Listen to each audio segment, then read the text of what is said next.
ufuna ukubonga kahle yabantu bese siphinde sisho ke imphumela. Ivukane lihambe phambili igama lakhe uSikweletu. Yebo.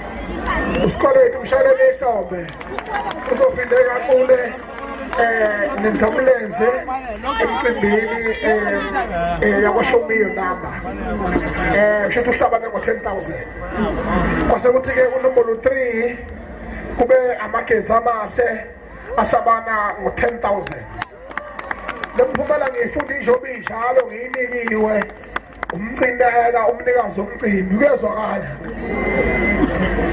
Ifunda umuntu onebhadi-ke senizogijima niye lapho niyomosha amadata nithi yakubona lapho kungizwe kuzenzele into yakho. Kwase kuthi unombolo 2 abakabuya phethe osaziwayo bathola 15,000. Unombolo 1 ezakwagoqa uBlue Nation 25,000. Yabo kahle abafowethu nisiphathe kahle kanzakwethu. Siyamthanda kakhulu ekwenzile ishayele kahle nasemgwaqweni. Impilo zenu zibalulekile. Kanzakwethu uNkulunkulu ayigcine siyabonga kakhulu.